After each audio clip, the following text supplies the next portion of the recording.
I teach agents to sell exclusively face-to-face. With that said, that doesn't mean that I don't think final expense can be sold over the phone. I can think of several final expense call centers, small ones, large ones, that do fantastic over the phone. It's a different environment. It's a different sales process. A lot of these guys use one carrier. They're not necessarily brokers. Some are, but most of these that are writing millions in production aren't. They sell one product and they just go with it. And it's a different animal. It's all together. I'm going to be doing, I actually cut a recording with a very successful telesales group that sells final expense over the phone. And I'm going to be releasing that probably first week of February. I've got a ton of new interviews. You guys are going to love it. It's going to be on all things insurance with master producers, non-insurance salespeople as well. It's going to be really good. That's going to start next year.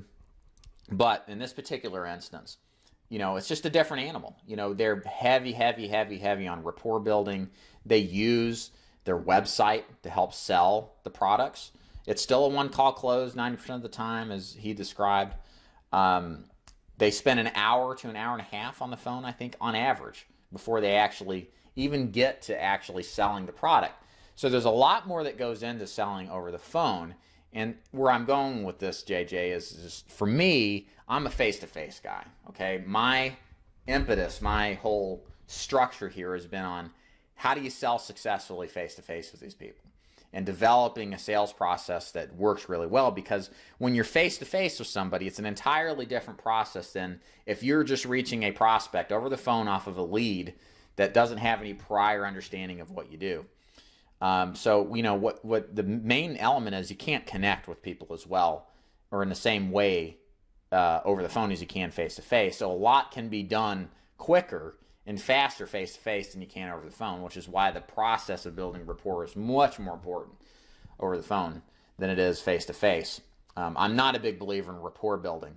To me, it's kind of fake. You should spend a couple minutes doing it. It's not that it's bad. I just think trust is the main thing. And that's a process that's built with each progression through the process, or it's deteriorated. And people buy people from they trust, that liking is good. You just want to be friendly, not a best friend. And that's a big difference. It's nuanced, but it's a big difference. So at the end of the day, the bottom line, as you can tell, this thing has gone on an hour and a half. or an hour and 5 minutes. I can drone on for a long time. For you guys that have stayed with me since the beginning, I beseech you. You're incredible people. But anyways, yeah, you get the idea. It's just different. It's successful. When I do the interview, you'll know who we're talking about. I'm going to hold off telling you who it is. Until then, you're going to get a real deep dive into telesales. So if you're interested in telesales, this particular guy is going to go into very good detail about how it works and how people can be successful.